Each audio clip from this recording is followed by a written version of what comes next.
that was just about everything I thought it would be today. I used the definition rock fight, good MMA, very hard-fought win. Was concerned about this team.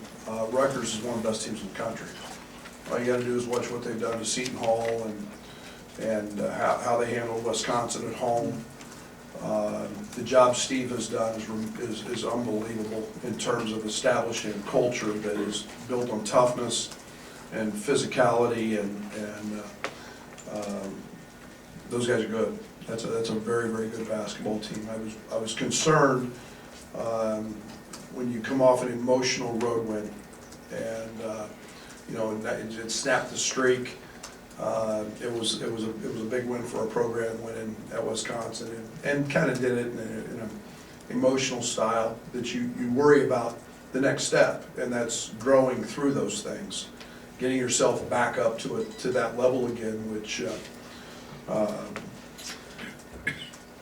I was concerned about, and I'm happy with the growth of our program when you shoot 29% and win. And you know, they're not all going to be pretty, and it's a compliment to our players and our coaching staff, the job that we're doing defensively. I thought we got great production from our bench today.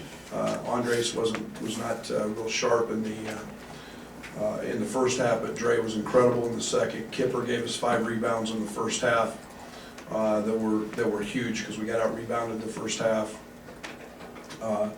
Allen gives us 8 rebounds and had a very atypical shooting night for him, but the one he hit was huge. So overall, very pleased. It's been a big stretch here of 5 games in 12 days, and now we can heal a little bit and go to practice and work on getting better and game prep a little bit. Questions for Coach? Brad, in his 4th year, Steve finally has this Rutgers program back where they've wanted it to be. Can you talk about why, for fans who think it should be instantaneous, why it takes? Yeah, because they don't know anything. I mean, let's be real. I mean, let's just call it the way it is. I mean, they don't. I get it. It's hard, and kids don't change instantly, and you don't change a whole team every year. You have to build it, and you have to grow it, and you have to go through all the process of speed bumps and injuries and everything else to establish what you do off the court. But you look at what Steve did at his previous stops, and you know that there's a really good coach and what he stands for and the toughness and grit. So Rutgers isn't going anywhere. Rutgers isn't going anywhere. He's got a great staff. They do a great job recruiting, and they recruit his type of guys, and they've all got an edge about them, and you know, that's no bottom feeder in the Big Ten anymore, and that's going to be a program that's going to be there for a while. Right. You guys were really sound in your defensive rotations, closing out on shooters. How much of that is guys buying into scouting reports? How much is that maturity as players? All the above. You know, Jacob Young, I knew Jacob when he was at Texas, and my previous stop saw him, but you know, he got loose a couple times, but I thought we were really dialed in. McConnell is a terrific young guy, and I thought we did a very good job on him. Eboa got loose a little bit on the first half, got a couple threes, but you know, we put a big box on the court around the lane, and you know, we worked all last 2 days on trying to keep them out of the box, and they're #1 in the country, I think, in 2-point field goal percentage. And so it's guys paying attention to the scouting report, guys taking pride in it, and you know, when you shoot 29%, you better find a way to win, and defense and rebounding is it, and that's why I was ecstatic in the locker room. I was a really happy basketball coach today that we could find a way to win a game like that. The last 2 seasons, the early part of Big Ten play was a struggle. To be in the position you are now, second behind Michigan State. What does that mean for this team moving forward with, like, it's still 2/3 of the Big Ten? That's exactly why it means nothing. We got 2/3 of the season left. I mean, we've got 14 games. The next one that's on our schedule is gonna be just as hard as this one. I guess, you know, maybe you can say we haven't dug a hole, you know, starting 0-2 in December. So we've given ourselves you know, a fighting chance, but I don't look at standings, and somebody mentioned that earlier, and it's the next game, it's the next practice. You guys are gonna hear me say that a bunch. There's no other way to look at it, and we're only as good as our next game and our next practice, and we're fighting and we're doing the right things, and at the end, they'll tally them all up and we'll see where we're at. Brad, Kipper had 31 at the end of his sophomore year, and against Iowa, he's used primarily on the wing. We see him now in the post, the first guy off the bench. Just in the process and getting him into this new position, new role within the team, and where he's at. Yeah, he's a senior, he wants to win, you know, and his buy-in's been fat. I mean, how about his defensive block on Harper? Harper came in as one of the hottest players in the league, and, you know, I mean, his defensive attention to detail, he's a senior, he knows what we're doing, he's communicating much better, he's competing much harder, he had 5 rebounds at half. And that's a tribute to his character and who he is. He wants to win. He wants to be a part of it, and could not be happier.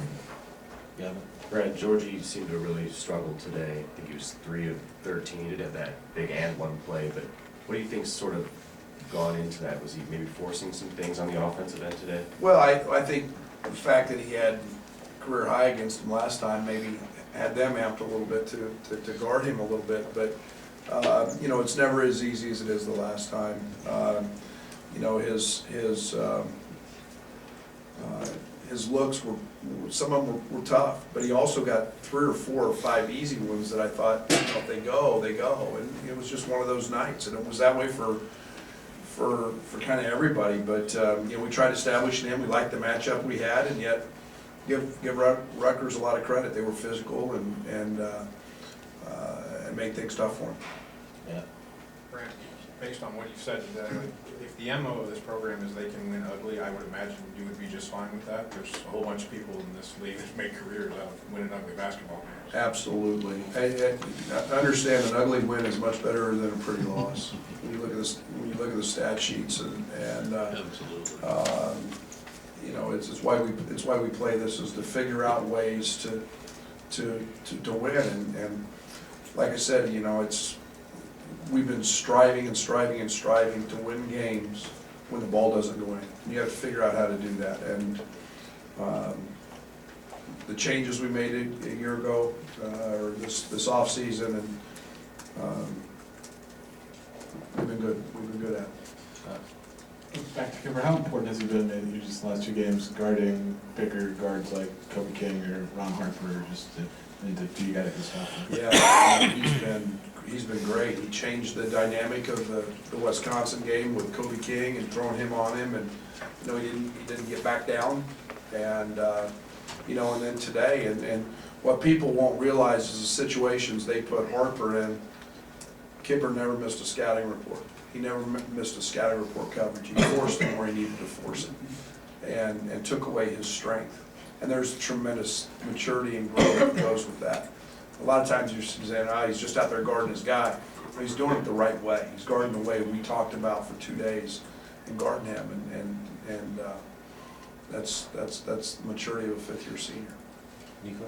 Brad, looking specifically at the last 2 minutes today, maybe the last 3-4 minutes against Wisconsin, what have you seen different from the guys, whether that be on the court or in the huddle during that final couple minutes? Well, you know, that's winning time, as we all call it, and you know, a lot of it's just players making plays. Now we've executed, but that's a piece of it now.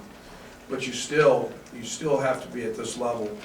You still have to have guys go make plays and make shots. I mean, think about the shot Allen took. I mean, how many guys are going to take that knowing they're 0 for 8? But it's his shot, and he's not afraid. You know, the pass came from Io. The plays Andres Feliz made. We're just off a little blur screen.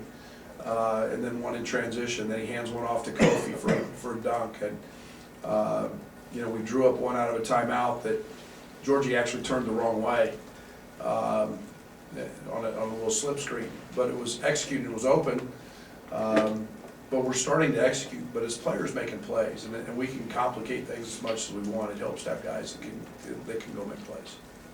In the back again. I had a couple, real quick, update on Tevion, and what does a 3-game winning streak mean? I mean, it teaches the guys that their work is gonna result in wins. I mean, there's gotta be a confidence builder with 3 in a row like that. Yeah, I think it's to not sound really, really cliche, and I don't, but, I mean, we literally just take it a day at a time. We try not to ever get too far ahead of ourselves. I think one of the things I try to work on very hard as a head coach is to keep a balance in terms of not letting them get too far ahead or too high or too emotional, or whatever, or think that this game's easy. And I think we're growing in that area. But yeah, I mean, there's confidence that comes from winning. Winning locker rooms are a lot of fun. I don't know anything about Tev other than he rolled his ankle, so I'll talk to our training staff after. Brad, it seems like this team has done a lot in the past week, 3 wins in a row. Kofi said, nothing really has changed in terms of the feeling around the team. Do you think anything has changed? What do you make of that, and just the way these results have gone for you guys last week? Well, I mean, maybe that means they're staying off social media, and maybe that means the students aren't here, so they're not. It's one of the, and it's a piece of it, But I do think that there's a real connectivity in our locker room to just staying focused on what's really, really important. Coach, you really bothered some people defensively last year, but very up and down. How much does the consistency you have at that end give you a peace of mind as a coach?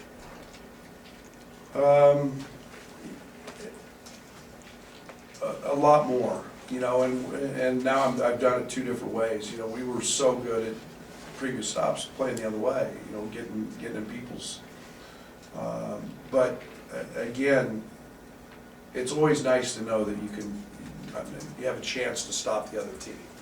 And, maybe that wasn't quite the case the past 2 years. We knew we could score, but we also felt like to maybe go on the road, Derek, we had to shoot 45 to 50% or better to have a good chance to win. And this group's really buying into that end of it. Anything else from the coach? Great evening. Thank you.